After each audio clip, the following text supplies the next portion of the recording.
Moment distribution method, example number 1. First step is solve for the fixed end moments. For span AB, the load is uniform, so the formula for the fixed end moment AB is positive WL square over 12. W is 42, L is 6, then square over 12, so the fixed end moment is positive 126. Positive meaning, the direction of the moment sa left side ng span AB is counterclockwise. Next, the fixed end moment BA is negative WL square over 12. The load is 42, L is 6, then square over 12. So the fixed end moment BA is equal to negative 126. Negative meaning that the direction of the fixed end moment sa right side ng span AB is clockwise. Next, the fixed end moment BC is 0 since walang load sa span BC. And FEMCB is also 0. Sa problem na to, dalawang solutions ang gagamitin natin. Solution 1 is the unmodified stiffness factor. Para sa stiffness factor, may dalawang options. Pwede natin gamitin is absolute stiffness factor at pwede rin namang relative stiffness factor. Unahin na muna natin is absolute stiffness factor. The formula for the absolute stiffness factor K is 4EI over L. For span AB, the absolute stiffness factor is 4EI over L is 6, or simplify, 2EI over 3. For span BC, the absolute stiffness factor is 4EI over L is 8, or simplify, EI over 2. Next, solve for the distribution factors. The distribution factor AB is equal to 1. The distribution factor BA is equal to the stiffness AB divided by the sum of the stiffnesses at joint B, which is equal to KAB plus KBC. KAB is 2EI over 3 divided by KAB 2EI over 3 plus KBC is EI over 2. So the distribution factor BA is equal to 4 over 7. Next, the distribution factor BC is equal to the stiffness BC divided by the sum of the stiffnesses at joint B equal to KAB plus KBC. The stiffness BC is EI over 2 divided by the stiffness KAB is 2EI over 3 plus the stiffness KBC EI over 2. So the distribution factor BC is equal to 3 over 7. For CB, the distribution factor is 1. Second option is using the relative stiffness factor. The formula for the relative stiffness factor is I over L. For span AB, the relative stiffness factor is I over L is 6. For span BC, the relative stiffness factor is I over L is 8. Next, solve for the distribution factors. For AB, the distribution factor is 1.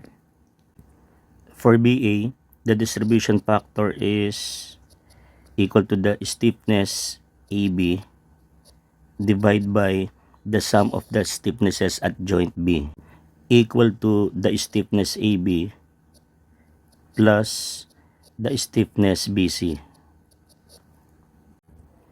The stiffness AB is equal to I over 6 divided by stiffness AB I over 6 plus the stiffness BC I over 8. So the distribution factor BA is equal to 4 over 7. Next, for BC, the distribution factor is equal to the stiffness BC divided by the sum of the stiffnesses at joint B equal to the stiffness AB plus the stiffness BC. The stiffness BC is equal to I over 8 divided by the stiffness AB is I over 6 plus the stiffness BC is I over 8. So the distribution factor BC is equal to 3 over 7. For CB, the distribution factor is 1. Ito na yung summary ng mga results. Meron na tayong mga fixed end moments and mga distribution factors. Then mag-prepare tayo ng table para sa solutions. Ang first column ay para sa span AB and yung second column ay para sa span BC. At yung mga vertical lines naman represent the joints. Ang first row is distribution factor. So at joint A facing B, the distribution factor is 1. So ito yung distribution factor AB. At joint B facing A, the distribution factor is 4 over 7. So ito ngayon yung distribution factor BA. At joint B facing C, the distribution factor is 3 over 7. So ito ngayon yung distribution factor BC. And at joint C facing B, the distribution factor is 1. So ito yung distribution factor CB. Next step ay ilalak yung mga joints. So yung A ay ilalak, so magiging fixed. Yung B ilalak, magiging fixed. And si C ilalak, magiging fixed. And since nilak yung mga joints, so lahat ng members ay magiging fixed beams. So sa table, after ng distribution factor is the fixed end moment. For joint A facing B, the fixed end moment is positive 126 counterclockwise. So ito ngayon yung fixed end moment AB. For joint B facing A, the fixed end moment is negative 126. So ito naman yung fixed end moment BA. For joint B facing C, the fixed end moment is 0. So ito yung fixed end moment BC. And for joint C facing B, the fixed end moment is 0. So ito naman yung fixed end moment CB. Then next, i-total natin yung mga moments. So at A, the total moment is positive 126. At B, the total moment is negative 126 plus 0. So negative 126. And at C, 0. Then i-unlock natin yung mga joints. Meaning, tatanggalin natin yung mga fixed supports. Kapag in-unlock, ito yung mga mangyayari. Kung ang total moment at A is 126 counter, so magiging clockwise ito, negative 126. At B, 126 clockwise, so magiging 126 counter. And at C, 0. And itong mga resulting moments na to after unlocking, sila yung imumultiply natin by distribution factors.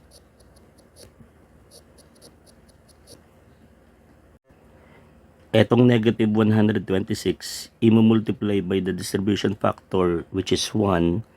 So, result is negative 126. At B, the moment is positive 126. At itong moment na ito ay paghahatian ng dalawang members na nakakonect sa B.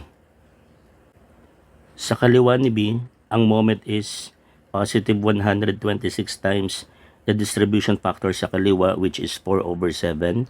So 126 times 4 over 7 is positive 72. And sa kanan naman ni B, the moment is positive 126 times the distribution factor sa kanan which is 3 over 7. So equal to positive 54. At C, the moment is 0 times the distribution factor 1. So 0. Etong row na to, the third row, tawagin nating first distribution. Next row is the first carryover moment or tawagin nating COM1. Etong moment na negative 126 ay nasa left end ng member AB. So ang gagawin, i-divide by 2. So result is negative 63 and the result ay mapupunta sa right end ng member AB. So dito mapupunta yung negative 63. Etong positive 72 naman ay nasa right end ng member AB. Then again, i-divide by 2. At ang result ay mapupunta sa left end ng member AB. So magkakaroon ng positive 36 dito. Then positive 54 divide by 2. Ang result mapupunta dito. Positive 27. And 0 divide by 2 is 0. So mapupunta dito yung 0. Next row is the second distribution. Ang procedure sa pagkuha ng second distribution ay pareho lang sa procedure sa pagkuha ng first distribution. At A, the total moment is positive 36. Get the opposite sign, negative 36. Then multiply by the distribution factor 1. So result, negative 36. At B, the total moment is negative 63 plus 0 or negative 63. Get the opposite sign, positive 63. Then multiply by the distribution factors. So sa kaliwa, positive 63 times 4 over 7 is positive 36. Sa kanan, positive 63 times 3 over 7 is positive 27. At C, the total moment is positive 27. Get the opposite sign, negative 27. Then multiply by the distribution factor 1. So result is negative 27. Next row is the second carryover moment or tawagin nating COM2. Negative 36 divide by 2. Ang result is negative 18. Mapupunta dito. Positive 36 divide by 2 is positive 18 at ang result mapupunta dito. Positive 27 divide by 2. Result is positive 13.5 at mapupunta dito. Negative 27 divide by 2 is negative 13.5.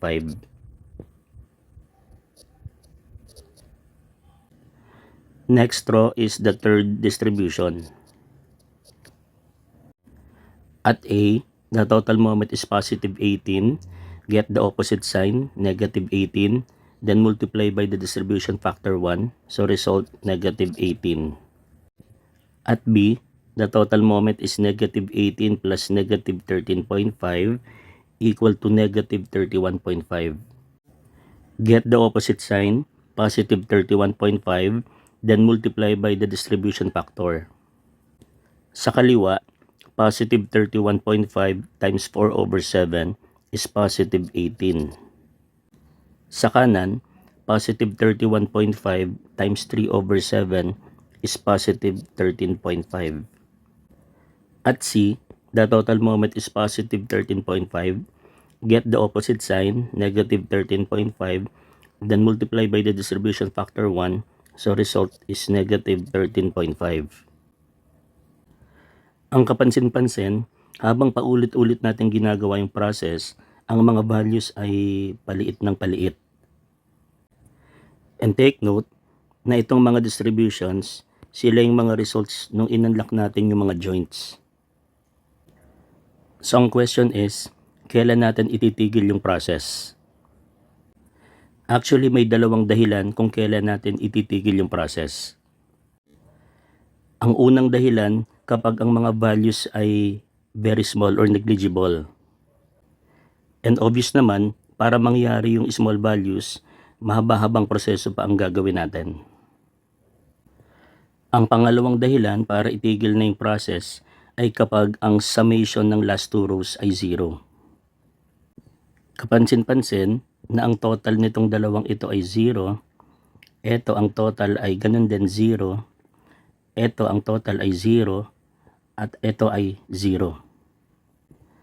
At dahil nga 0 yung total ng last two rows, then pwede na nating itigil yung process. Next step is get the total moment. So magmula fix and moment hanggang ibaba at joint A, the total moment is 0.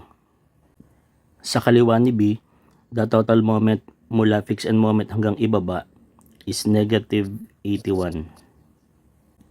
Sa kanan ni B, the total moment is positive 81. At C, the total moment is 0. Take note, bago tayo mag-summation moment, siguraduhin natin na ang last row ay distribution. Dito naman tayo sa solution 2 using the modified stiffness factor. Meron ding dalawang options, using the absolute stiffness factor and using the relative stiffness factor. Simulan muna natin sa absolute stiffness factor. Recall, say merong beam and merong moment M sa kaliwa at yung far end ay fixed support. The absolute stiffness factor for the beam is 4EI over L.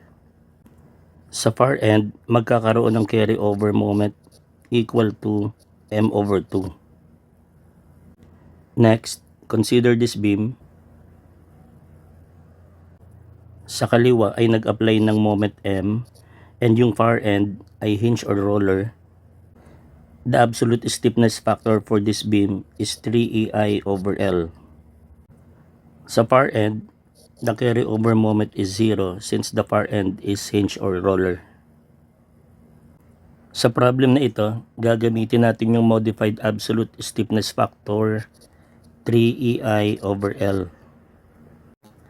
For span AB, the absolute stiffness factor is 3EI over L is 6, or simplify, EI over 2. Applicable ang stiffness factor na 3EI over L sa span AB since the exterior support at A is hinge. For span BC, the absolute stiffness factor is 3EI over L is 8. Applicable din yung stiffness factor na 3EI over L sa span BC since the exterior support at C is roller.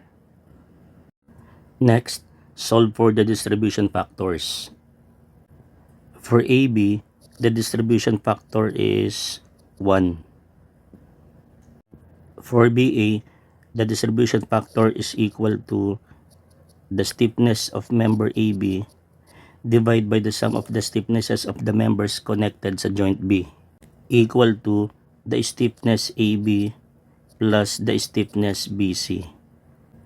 The stiffness AB is EI over 2 divided by stiffness AB EI over 2 plus the stiffness BC 3EI over 8.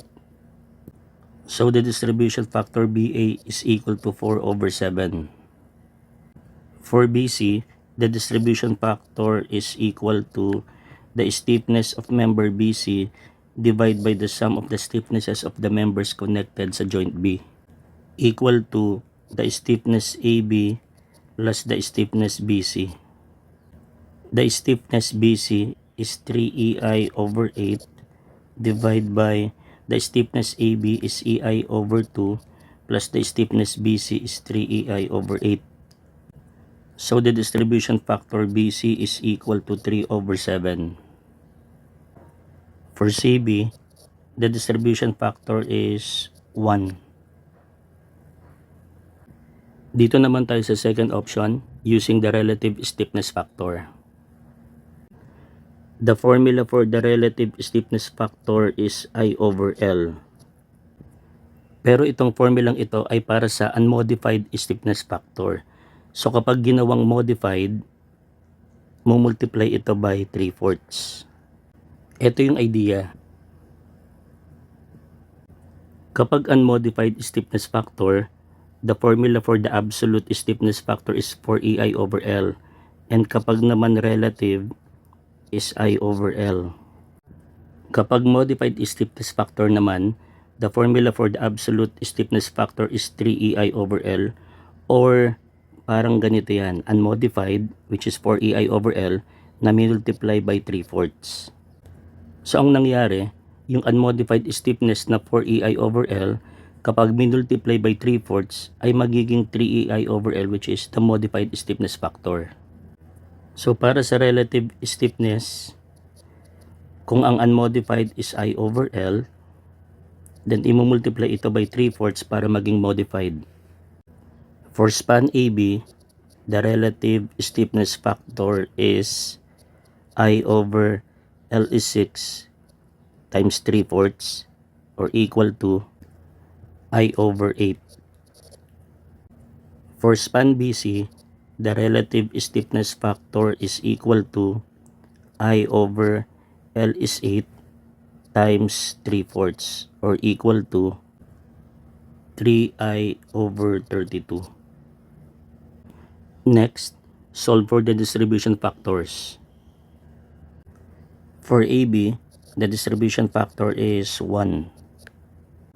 For BA, the distribution factor is equal to the stiffness of member AB divided by the sum of the stiffnesses of the members connected at joint B, equal to the stiffness AB plus the stiffness BC. Stiffness AB is I over 8 over the stiffness AB is I over 8 plus the stiffness BC 3I over 32. So the distribution factor BA is equal to 4 over 7. For BC, the distribution factor is equal to the stiffness of member BC divided by the sum of the stiffnesses of the members connected at joint B, equal to the stiffness AB plus the stiffness BC.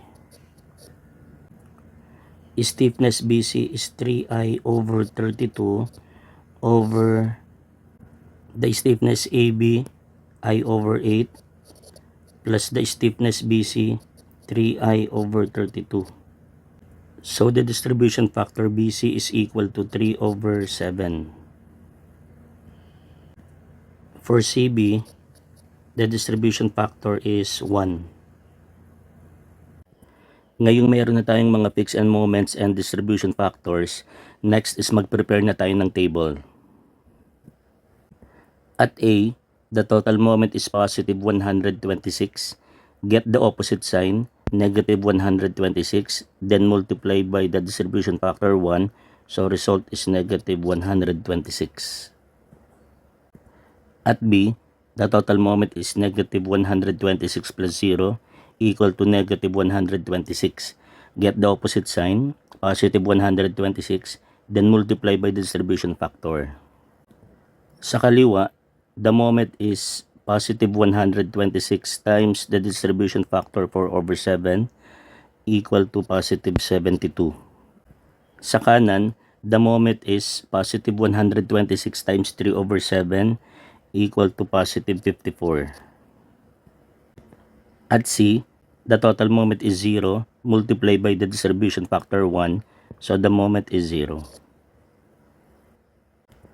Para naman sa carryover moment, for span AB, since ang ginamit natin is the modified stiffness factor, then 0 yung carryover moment sa support A.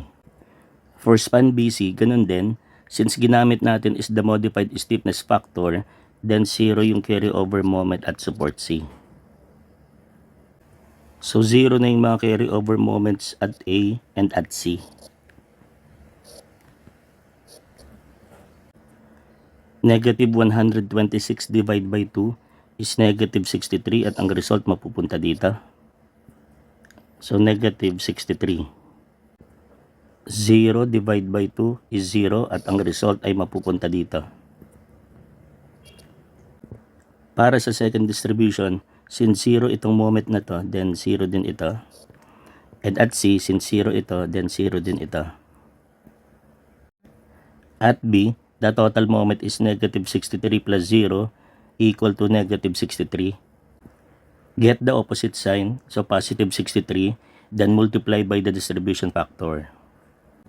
Sa kaliwa, positive 63 times the distribution factor 4 over 7, so result is positive 36. Sa kanan, positive 63 times 3 over 7 is positive 27. Next is carry over. So since 0 ito, kapag dinivide by 2, mapupunta dito. So ang result is 0. Since 0 ito, divide by 2, result is 0. So mapupunta dito. Para sa third distribution, since 0 lahat ng values sa second carry over moment, then 0 na rin lahat ng values sa third distribution. Next step is get the summation of moments. At A, the total moment is 0. At B left, the total moment is negative 81. At B right, the total moment is positive 81. And at C, the total moment is 0. Very obvious na kapag ginamit ang modified stiffness factor, ang advantage ay mas less ang calculations. Ito na ngayon yung results ng moment distribution method. Meron na tayong mga moments. Next step is solve for the reactions. Assume na ang mga reactions ay upward. Cut natin sa kaliwa ni B, then consider the left part. So ito na yung nangyari. At dahil kinat sa B, so lilitaw yung internal moment MBA. And since it is negative, so the direction is clockwise. Then applying equilibrium, summation moment B left is equal to 0. Due to AY, the moment is clockwise, so negative AY times the lever arm 6. Due to the uniform load, the moment is counterclockwise, so plus the load is 42 times 6 times the lever arm 3, and due to MBA clockwise, negative 81, then equal to 0. So AY is equal to positive 112.5. Positive meaning that the assumed direction upward is correct. Next, cut natin sa kanan ni B, then consider the right part. So ito na yung nangyari. Since the moment BC is positive, so it is counterclockwise. Then apply equilibrium, summation moment B right is equal to 0. Due to CY, the moment is counterclockwise, so positive CY times the lever arm 8. And due to MBC counterclockwise, so the moment is positive 81, then equal to 0. So CY is equal to negative 10.125. Negative meaning that the assumed direction upward is wrong. Next, to solve for BY, consider the whole structure. Then applying equilibrium, summation moment at A is equal to 0.